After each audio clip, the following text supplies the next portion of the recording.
At 61, Sandra Bullock finally revealed what Jesse James did behind her back, and the timing of it destroyed her in a way no one saw coming.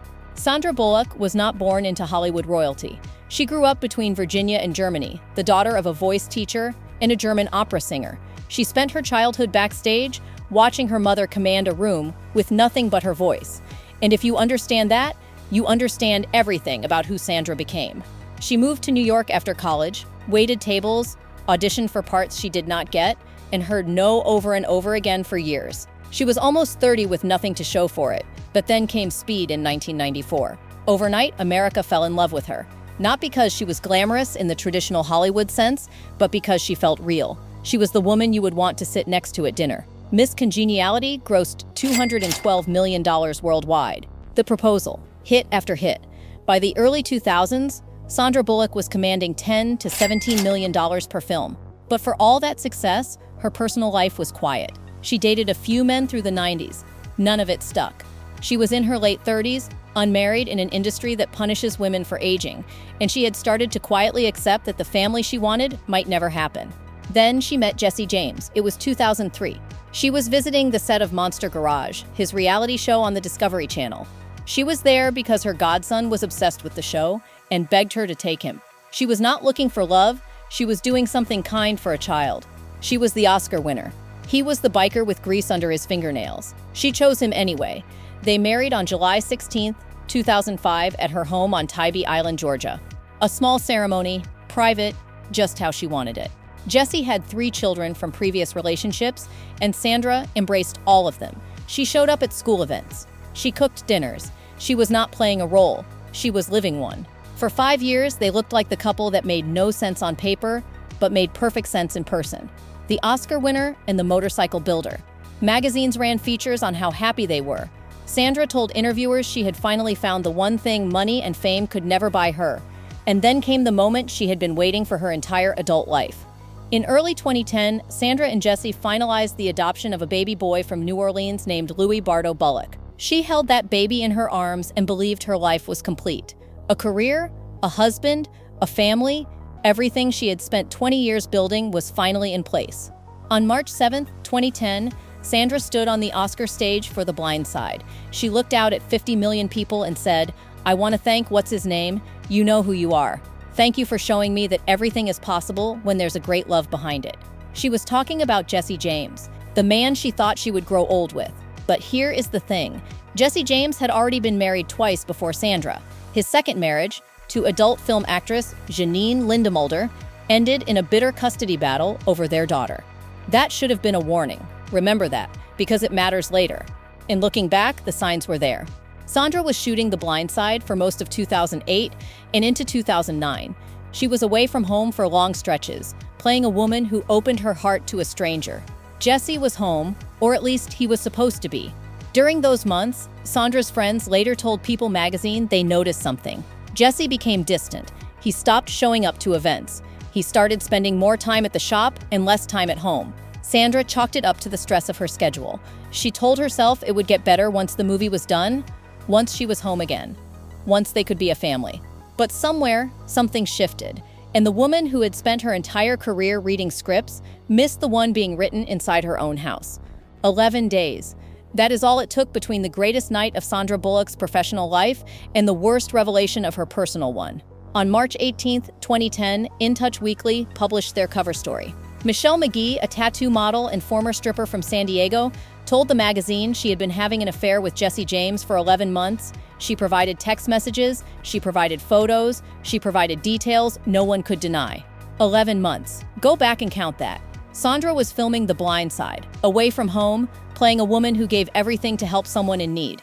And while she was on set, giving the performance of her career, her husband was opening the door for someone else.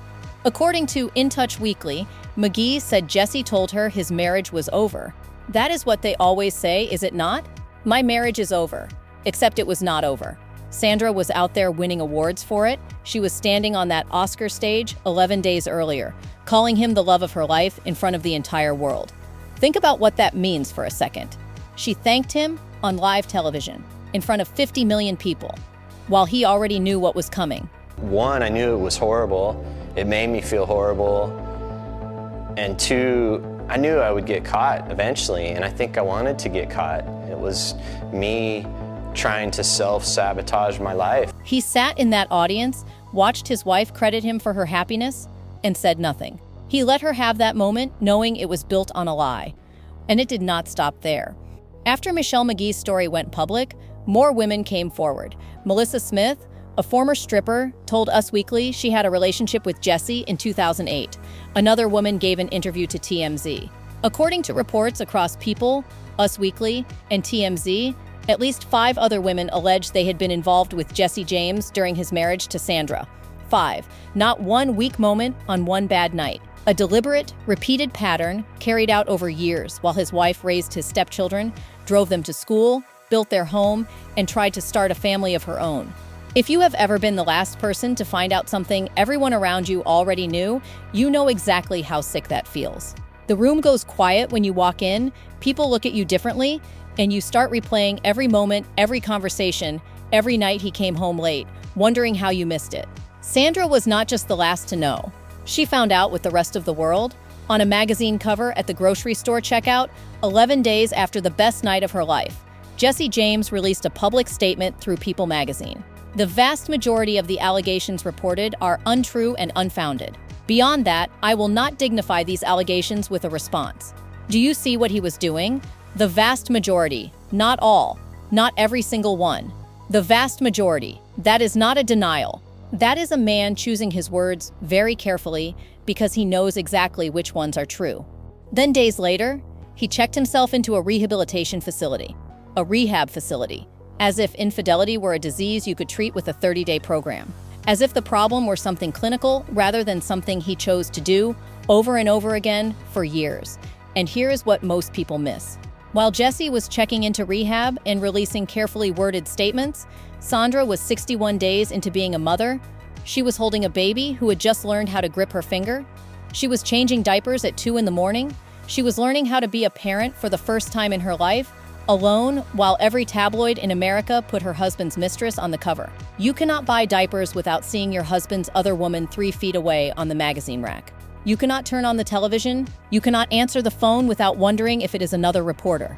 And the entire time, you are trying to bond with a newborn baby who needs you to be calm and present and whole while your world is falling apart. Now, here is where it gets uncomfortable. The timeline. Michelle McGee said the affair lasted 11 months. Sandra finalized the adoption of Louis in January 2010, which means Jesse James was sleeping with another woman while his wife was filling out adoption paperwork, while she was flying to New Orleans to meet their son, while she was going through background checks and home visits and every step of the process that proves to a court you are fit to be a parent. He was not fit to be a husband, but he let her believe he was fit to be a father. And here is the part that makes it personal. Sandra did not adopt Louis alone. Jesse was part of that process. His name was on the paperwork. He sat in those meetings. He looked those social workers in the eye and presented himself as a stable, committed partner. And the entire time, he had a woman in San Diego who thought she was his girlfriend. Every woman who has ever been blindsided by a man she trusted knows exactly what that moment feels like. That cold, sick feeling in your stomach when you realize the person lying next to you has been lying to you. But Sandra's version played out on a global stage, with an Oscar on the mantelpiece and a newborn baby in the next room. Sandra vanished. She took baby Louis, and she disappeared from public life almost immediately. She was seen leaving her home in Orange County with a car seat in the back and sunglasses covering her eyes. That was the last time the paparazzi got a clear shot of her for months. She did not give interviews. She did not release a statement. She did not go on a talk show and cry. She just left. Quietly, completely, with her baby in her arms and nothing else. And here is what I keep thinking about. Sandra Bullock had spent 20 years becoming one of the most beloved women in America. She had built her career on being warm, funny, approachable. The girl next door who happened to be a movie star. And now she could not walk into a grocery store without seeing her own humiliation on the magazine rack. Imagine being 61 days into motherhood. Imagine sitting in a rocking chair at 3 a.m, feeding your son, scrolling through the news on your phone, and every headline is about your husband and another woman. You are trying to learn how to be a mother. You are trying to bond with this baby you waited your entire life for. And the man who was supposed to be doing this with you is in a rehabilitation center in Arizona because he could not keep his promises. On April 28, 2010, Sandra filed for divorce in Austin, Texas. She was granted full custody of Lewis. The divorce was finalized in June 2010. The whole thing took barely 2 months. She did not drag it out. She did not negotiate publicly. She did not fight for the house or the cars or any of it. She just wanted out. And she wanted her son. She gave one interview, just one, to People magazine. And what she said tells you everything about who this woman is.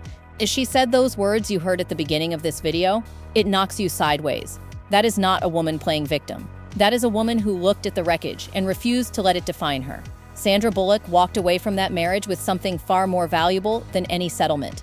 She walked away with full custody of Lewis and her dignity intact. By 2010, Sandra's net worth was already well over $100 million.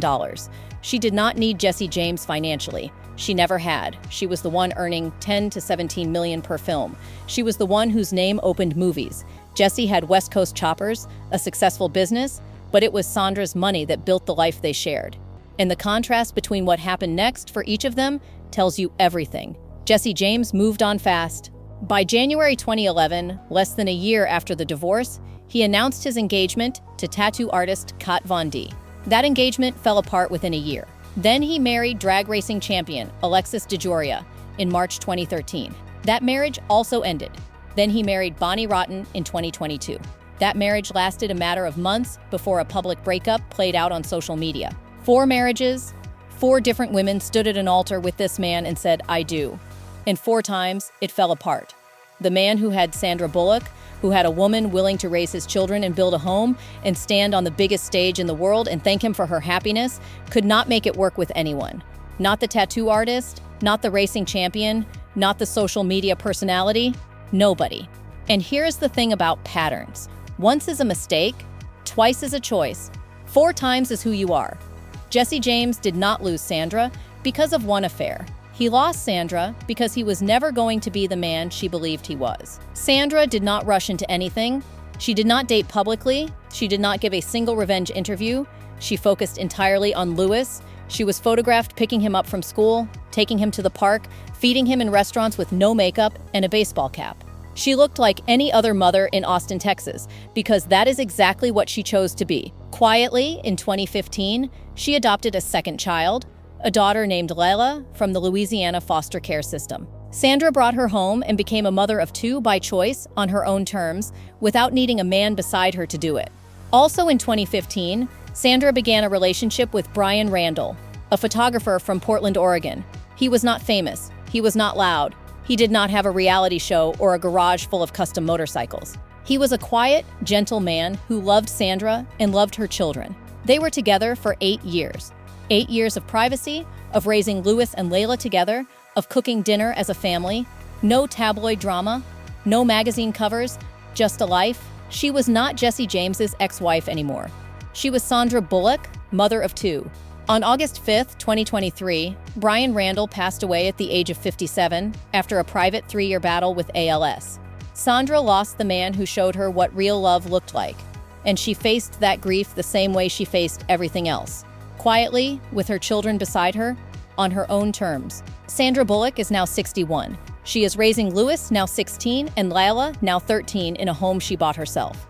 She has never said a single word against Jesse James publicly. She never dragged him through the press, never wrote a tell-all, never went on a talk show to settle the score. She did not have to. His own life has been saying it for her every single day since she left. Did she wait too long to leave, or did she leave at exactly the right time? Drop your take in the comments.